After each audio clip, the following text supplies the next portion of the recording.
Hello everyone, I am the storyteller, and I am here to help you today. I know you use this video to fall asleep, so before that, like the video and subscribe to the channel. Also, where are you from, and what time are you watching? Now, get comfortable and relax. Story 1, The House That Called My Name. I came to the house because I craved peace. The world outside felt loud, chaotic, and draining, and I just wanted to escape it. This old house was secluded, set away from the rest of the world, and the rent was cheap. I didn't care how old it was or what kind of history it held. I needed a place to be alone, and I thought this would be the perfect sanctuary. But from the very first night, something felt off. The floorboards creaked underfoot, but not in a way that was typical of an old house. The noises didn't come from footsteps or the natural settling of the house. It sounded as though something was moving, just out of sight, just beyond the reach of my understanding. There were times when I could have sworn I heard whispers, soft and barely audible, drifting through the air, calling my name. I'd spin around, heart racing, only to find myself alone. Maybe I was just imagining it. Maybe the isolation was starting to play tricks on my mind. Or maybe I wasn't. On the third night, I saw it. A door. I'm sure it hadn't been there before. It was small, wooden, and located at the end of the hallway. I'd passed through that hallway 100 times by now, but I never noticed that door. It looked out of place, almost as if it had materialized overnight. The walls around it seemed to have a faintly darker hue, and the air near it felt heavier. I hesitated. My pulse hammered in my ears as I approached it. Something told me I shouldn't open it. Something told me to walk away, to leave this place and never return. But curiosity, that sickening pull, urged me forward. My hand reached for the knob. As soon as my fingers brushed it, the door creaked open by itself. And that was when the whispering grew louder. It was no longer a soft murmur in the distance. It was all around me, drowning me in its cold, unnatural tone, as if 100 voices were calling out my name, beckoning me to enter. Every instinct screamed for me to run, but my body refused to move. My heart was pounding so loudly I thought it might explode, but I stepped through the door anyway. The world around me seemed to warp as I crossed the threshold. The temperature dropped, and my breath came out in visible clouds. But as soon as I crossed, everything went black. The next thing I knew, I was lying in my bed, gasping for air. The room felt just as it had when I first came to this place, silent, still, and unnervingly empty. My hands were covered in dirt. My shirt had stains of something dark, something I couldn't quite identify. Blood? Mud? I didn't know. I brushed it off, telling myself that it had all been a nightmare. A bad dream. A result of too much stress. I showered, hoping to wash away the feeling of dread that clung to my skin, but when I looked into the bathroom mirror, my blood ran cold. The mirror was fogged, but it wasn't just fog. Someone had written something in the condensation. "You shouldn't have come back." I felt my breath catch in my chest as the words seemed to echo in my mind. I stared at the mirror, and then slowly, I turned around, expecting to see something, someone, standing behind me. But there was nothing. The room was empty. Yet I felt a presence, a weight in the air. Then I heard it. The faintest creak of the closet door opening behind me. I didn't want to look. I didn't want to know what was there. But my body moved on its own, and my head turned. Inside the closet, clothes were strewn about in chaos. But it wasn't the disarray that made my skin crawl. No, it was the thing lying in the middle of the clothes, staring at me with those cold, glassy eyes. It was a doll.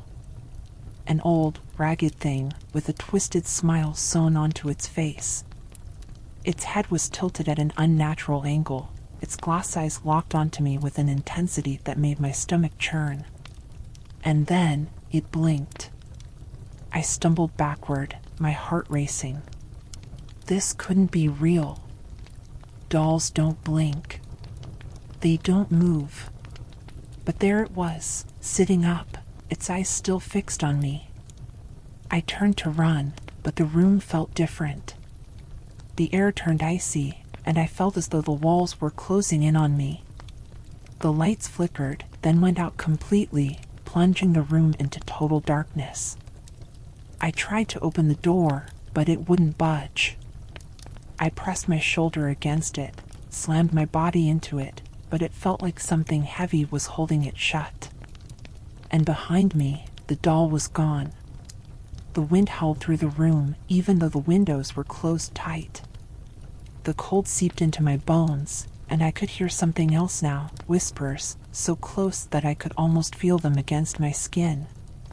"You don't belong here."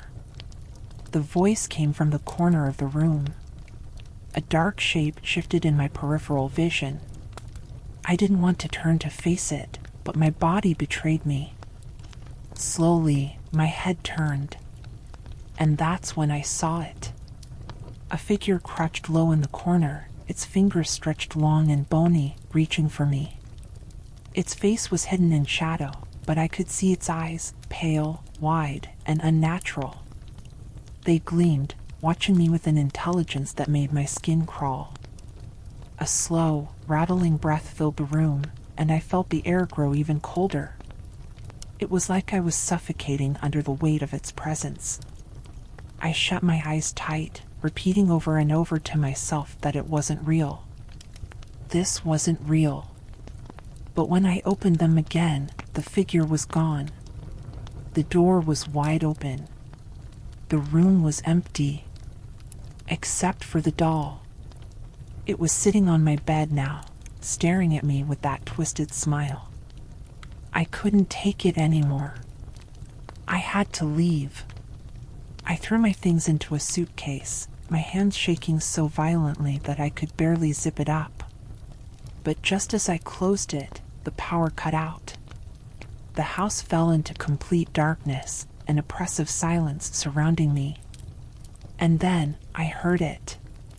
A heavy thud, like something massive had taken a step on the floor outside my room. The floorboards creaked under its weight as it moved down the hallway, slow and deliberate. I stood frozen, listening to its breath, deep, ragged, like it was choking on its own existence. I crept toward the door, my hand trembling as I reached for the knob. But before I could touch it, the knob turned on its own. Slowly, the door creaked open, revealing the hallway shrouded in pitch black. Something stepped into the room. A figure, tall, too tall for a human, with limbs that seemed stretched and unnaturally thin. Its eyes were hollow, like empty sockets in a skull. It tilted its head, and that's when it whispered my name. I tried to scream. I tried to run. But my body was frozen, paralyzed by fear. It stepped closer, its long fingers reaching for me, its mouth opening in a slow, agonizing smile. My vision blurred, and I felt myself fall into darkness. When I woke up, I was outside. The wet grass beneath me felt real, too real. My suitcase was gone. I looked up at the house, and for a moment, everything was quiet. Then, from the upstairs window, I saw it. The figure. It was watching me. And that was the last time I ever looked back. I never went back. I couldn't. I didn't want to know what else lay behind those walls, or what had been waiting for me in that house.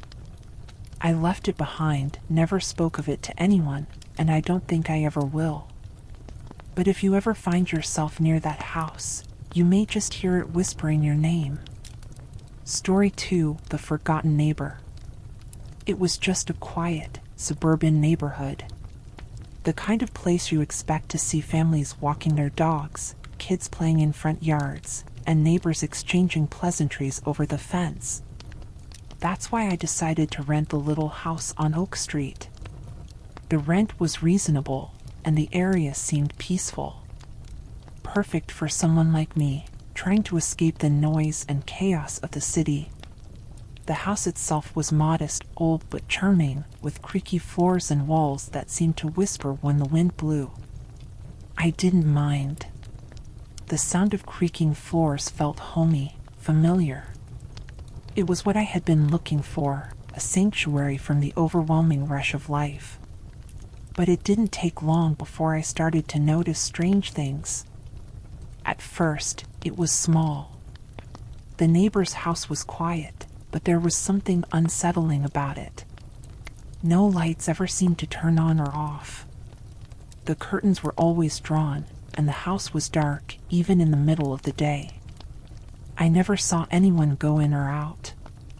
I told myself it was probably just a couple of people who worked odd hours or kept to themselves. Still, it left a lingering question in the back of my mind. Then came the sound. At night, just after I'd fall asleep, I'd hear it. Light knocks, like someone was tapping gently on my door. The first few nights, I brushed it off as the house settling. But it kept happening every night at the same time, just before midnight. I couldn't ignore it anymore. I checked through the peephole, but no one was ever there. The tapping grew louder as the days passed. It was unmistakable, like someone was standing right outside my door, waiting for me to answer. The hairs on the back of my neck stood up each time. I decided to speak to the neighbors. Maybe they could explain what was happening. It was the first time I saw the woman. She was standing on the porch, an older woman, thin and hunched. Her hair was long and unkempt, her face pale and gaunt. She didn't look at me directly, but instead stared blankly at the ground as I approached. There was something off about her. Something in the way she stood, like she didn't belong there. I introduced myself, trying to be friendly, asking if everything was all right. She didn't respond, just stood there, her head slightly tilted as if she were listening for something I couldn't hear. Then, in a voice barely above a whisper, she said, "He's coming."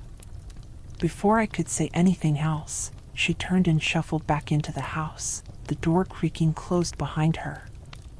I stood there for a long time, wondering if I had imagined it. But when I turned to leave, I noticed something on the front step, 2 small marks in the dirt, as if something had dragged its feet. That night, the tapping came again. It wasn't just on the door this time. It was at the windows, 2 soft, repetitive knocks, like someone was trying to get my attention. I pulled the covers over my head, hoping it would stop. But it didn't.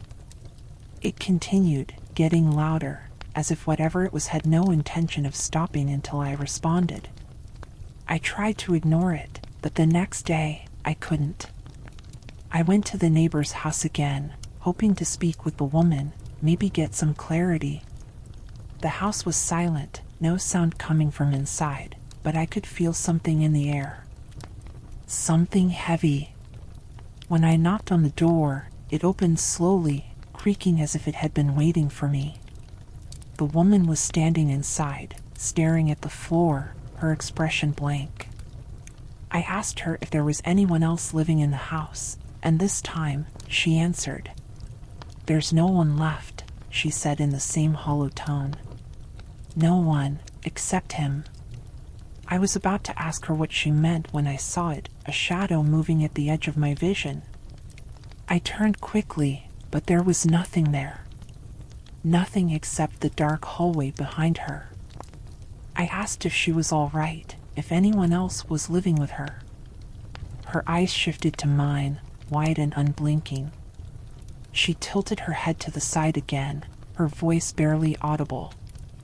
"He's coming for you too." I felt a chill run down my spine as the door slammed shut in my face. The house felt colder now, more oppressive, like something was lurking behind the walls, waiting to be let out. That night, the knocking came again, louder than before. I couldn't take it anymore. I had to know what was going on. I grabbed a flashlight and opened the door, peering outside. There was nothing there, but the air felt thick, as if it were charged with static. I was about to step out when I heard it, a low, guttural sound, like something dragging itself across the ground. I turned to see a figure standing at the end of the driveway, its shape indistinguishable in the darkness.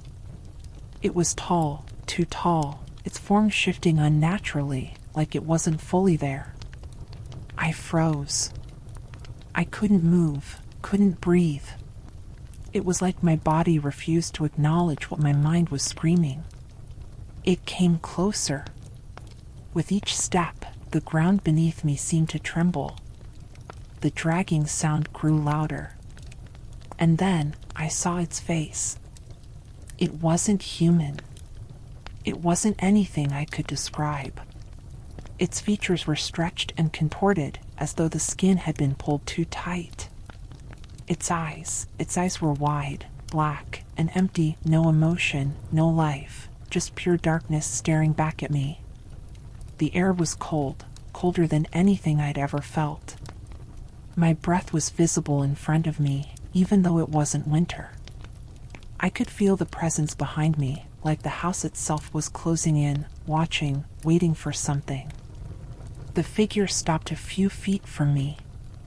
I could feel its breath, cold and stale, brushing against my skin. And then, in a voice that didn't sound human, it whispered, "You were warned." I ran. I ran faster than I'd ever run in my life, not daring to look back. But I heard it, its steps following behind me, dragging across the ground with every motion. My legs burned, my chest ached, but I couldn't stop. I don't know how far I ran, but when I finally stopped, I found myself outside the house, the streetlights flickering above me. I couldn't go back in. I couldn't go back to that place. I never saw the neighbor again. Her house remained dark, silent as ever. I moved away as soon as I could, leaving Oak Street behind, but sometimes I can still hear the sound of dragging feet late at night. If you ever find yourself near that house, stay away. Don't listen to the knock. Don't ask any questions. Just keep walking. Story 3, The Reflection That Wasn't Mine. I never believed in ghosts. Never thought there were things hiding in the shadows, waiting to scare you. I was practical, grounded. The world made sense to me, and I liked it that way. But all of that changed the day I moved into that apartment. It was on the top floor of an old, brick building in the city. The rent was cheap, and I needed to find somewhere to live fast. The place had the typical, worn-out feel of a building from the 1920s. The floorboards creaked, the walls were thin, and the windows rattled whenever the wind picked up. But I didn't mind. I was too tired to be picky, and it was only temporary, just until I found a better place. I didn't know then that this would become my prison. The first few days were normal. I unpacked my things, set up my furniture, and settled into the small one-bedroom apartment. The first night, I couldn't sleep, just lying in bed staring at the ceiling, listening to the sounds of the building settling. But that wasn't what kept me awake. It was the mirror. There was a large mirror on the wall in the hallway near the kitchen. I hadn't noticed it when I first toured the apartment, but once I moved in, it was hard to ignore. Every time I passed it, I felt a strange sense of unease. The mirror's surface was old, with edges that looked chipped, as if it had been there for years. I could see the hallway, my reflection, the dim light from the lamp in the living room flickering off the glass. But that wasn't the worst part. The worst part was what happened when I turned away from it. At night, I would see the reflection of the hallway behind me. But as soon as I'd look away, I'd get the eerie sensation that someone was standing in the mirror, watching me. I couldn't shake it.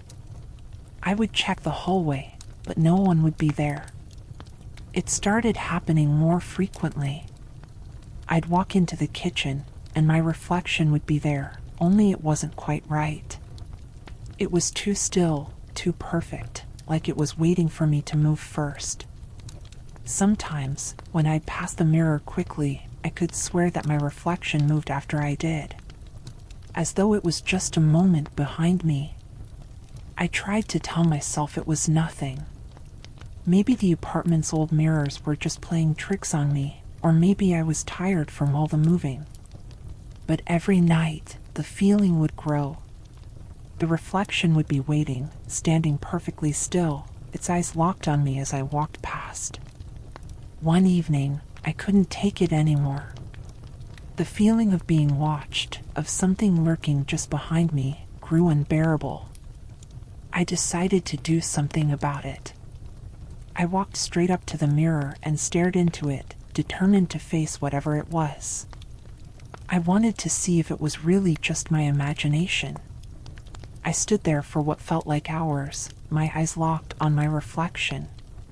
But it wasn't mine. My reflection didn't blink. It didn't move. I was still, but I could see something else in the glass. A faint, almost invisible figure in the background, just behind me. A shadow, creeping forward, inching closer with every passing second. My heart stopped. I couldn't breathe. I was frozen. Then it happened. The figure in the mirror began to move. It took slow, deliberate steps toward me, and my reflection remained perfectly still, like it was just watching. I reached out, my hand trembling, and touched the surface of the mirror. It felt cold, colder than any glass should. And in that moment, the shadow behind me reached out toward me too. I pulled my hand away, stumbling backward, my legs weak beneath me. The reflection in the mirror didn't follow. It stayed in place, but the figure, the shadow, kept coming closer. I ran. The next few days were a blur. I couldn't bring myself to look at the mirror again, but I knew it was there. I tried to cover it with a blanket, a sheet, anything to stop it from staring at me. But no matter what I did, the blanket would always shift, revealing the mirror again.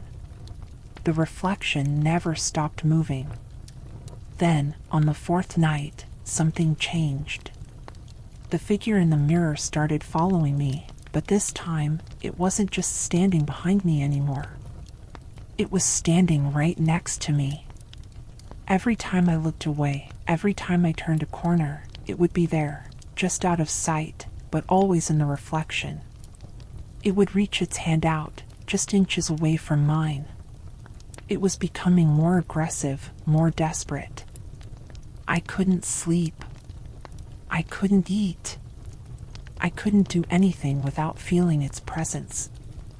I did the only thing I could think of. I packed up my things and left. I couldn't stand to be in that apartment anymore, not with the reflection of that thing waiting for me every time I turned around. But the strangest thing happened after I moved out. I found myself drawn back to the apartment even though I had no reason to go there.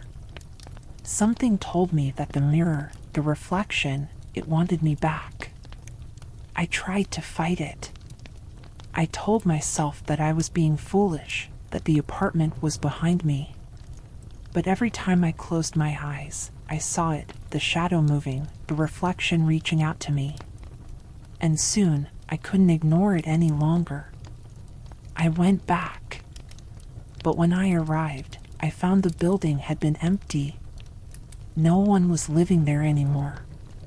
The door to the apartment was unlocked, and the place felt wrong. There was a silence that pressed down on me, heavy and suffocating. I walked through the rooms, my footsteps echoing in the stillness. Then I reached the hallway. The mirror was gone. But I swear to you, I could still hear it. A whisper, just behind me. The sound of my reflection. You shouldn't have left. I don't know what happened to that mirror, but I'll tell you one thing, I never went back. I left the city, found a new place, and tried to forget about it all. But every now and then, when I pass a mirror, I get the feeling that something is standing behind me, waiting for me to turn around. If you enjoyed tonight's story, leave a comment below and let me know what you think. Don't forget to like, subscribe, and share your favorite story so far. Which one creeped you out the most? Until next time, make sure you don't leave anything in your reflection that shouldn't be there.